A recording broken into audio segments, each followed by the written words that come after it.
বেতন ভাতা সহ নানা দাবিতে রেলওয়ের রানিং স্টাফদের কর্মবিরতিতে সারা দেশে বন্ধ আছে ট্রেন চলাচল।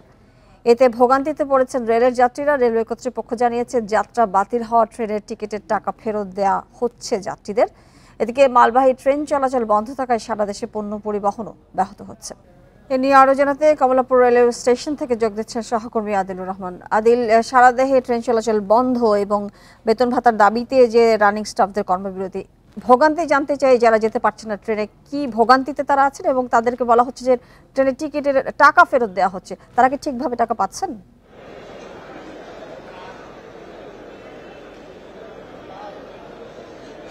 দেখুন, ট্রেনের যাত্রা যখন আসলে বাতিল হয়ে যায় তখন আসলে ভোগান্তির কোনো আসলে শেষ থাকে না।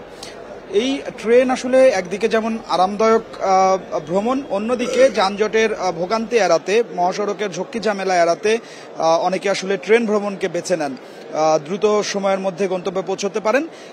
এই গতকাল মধ্যরাত থেকে ট্রেন চলাচল যখন আসলে বন্ধ করে দেওয়া হয়েছে তখন বিভিন্ন গন্তব্যে যারা আগে থেকেই টিকিট কেটে রেখেছিলেন তারা আসলে এই যেতে পারছেন না, দিনভরই তারা ভোগান্তির মধ্যে পড়েছেন। এখনো আমরা দেখেছি যে স্টেশনে বেশ কিছু যাত্রী তারা অবস্থান করছেন এবং তারা তাদের গন্তব্যে যাওয়ার জন্য অপেক্ষা করছেন যে ট্রেন যদি আসলে চলাচল শুরু হয় তাহলে তারা তাদের গন্তব্যে যাবেন। কিন্তু এখন পর্যন্ত কিন্তু আসলে অনিশ্চয়তা যে কখন নাগাদ এই ট্রেন চলাচল শুরু হবে। তবে এই মুহূর্তেকার একটি খবর আমি আপনাকে একটু দিতে চাই, সেটি হচ্ছে যে রানিং স্টাফ যারা এই কর্মবিরতিতে আছেন তারা এই মুহূর্তে আসলে একটি বৈঠক করছেন। দীর্ঘ সময় ধরে এই বৈঠকটি চলছে, একটি রুদ্ধদ্বার বৈঠক কমলাপুর রেল স্টেশনে চলছে। কিছুক্ষণ আগে এই বৈঠকে যোগ দিয়েছেন জাতীয়তাবাদী শ্রমিক দলের প্রধান সমন্বয়ক শিমুল বিশ্বাস এবং আশা করা হচ্ছে যে এবং তিনি কিছুক্ষণের মধ্যে গণমাধ্যমের সঙ্গে আসলে কথাও বলবেন এবং এরপরে নতুন একটি সিদ্ধান্ত হয়তো বা আসতে পারে। তবে দিনভর আমরা রানিং স্টাফদের যারা আন্দোলন করছেন, কর্মবিরতিতে আছেন, তাদের চলছে জাতীয়তাবাদী শ্রমিক দলের যে সমন্বয়ক তার সাথে আমি সেটা জানতে চাই, তারা নিজেরা বৈঠক করছেন কিন্তু সরকারের পক্ষ থেকে কোনো ধরনের কোনো রেসপন্স তারা করেছেন বা তারা যোগাযোগ করার চেষ্টা করেছেন?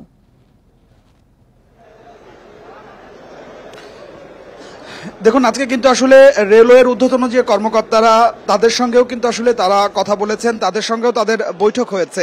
কিন্তু সেই সময়ও তারা রানিং স্টাফ যারা ছিলেন তারা জানিয়েছেন যে যতক্ষণ না পর্যন্ত তাদের দাবি আদায় হবে ততক্ষণ পর্যন্ত তারা তাদের যে আন্দোলন সেই আন্দোলন কর্মবিরতি তারা চালিয়ে যাবেন।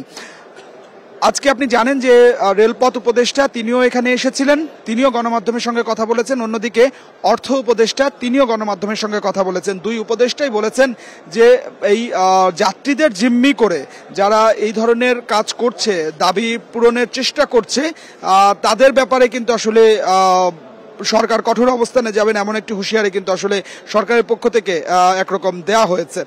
এরপরেও রানিং স্টাফরা বলছেন যে তাদের দাবি পূরণ না হওয়া পর্যন্ত তারা এই আন্দোলনটি চালিয়ে যাবেন। এবং বিশেষ করে অর্থ মন্ত্রণালয় থেকে যেটি আসলে বলা হয়েছে যে 5 আগস্টের পরে বিভিন্ন দাবি এরই মধ্যে এই রেলওয়ের কর্মকর্তা কর্মচারীদের পূরণ করা হয়েছে।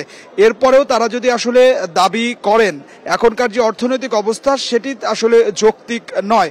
কিন্তু রানিং স্টাফ যারা আছেন তারা এই কোনো কিছুতেই আসলে মানতে চাচ্ছেন না। তারা চাচ্ছেন যে তাদের যে দাবিগুলো আছে, তাদের যে বেতন ভাতা বাড়ানোর যে দাবিগুলো আছে সেগুলো আসলে তাদেরকে দিতে হবে, না হলে তারা কাজে ফিরবেন না এবং কর্মবিরতি তারা চালিয়েই যাবেন। এবং এই তাদের কর্মবিরতির কারণে সাধারণ মানুষ কিন্তু আসলে খুব ভোগান্তির মধ্যে পড়েছে। আপনাকে জানিয়ে রাখি যে প্রত্যেক দিন অন্তত পক্ষে 66 জোড়া ট্রেন বিভিন্ন গন্তব্যে আসলে ছেড়ে যায় এবং এই 66 জোড়া ট্রেনে অনেক যাত্রী যাতায়াত করেন। এই ট্রেনগুলো বন্ধ থাকার কারণে এই যাত্রীরা ভোগান্তির মধ্যে পড়েছেন। এবং বিশেষ করে আপনি যেটি আসলে বলছিলেন যে টিকিটের টাকা, এই এখন তো অনলাইনে টিকিট কাটা হয়, সেক্ষেত্রে অনলাইনের মাধ্যমে এই টাকাগুলো ফেরত দেওয়া হচ্ছে বলে রেলওয়ে কর্তৃপক্ষ থেকে আমাদেরকে জানানো হয়েছে। এবং অন্যদিকে যারা ট্রেনে যেতে পাচ্ছেন না তাদের জন্য বিআরটিসির ডাবল টেকার বাস বাইরে রাখা হয়েছে। সেই বাসে করে দিনাজপুর বা সিলেটগামী যারা যাত্রীরা আছেন তাদের যাওয়ার ব্যবস্থার জন্য রেলওয়ে কর্তৃপক্ষ।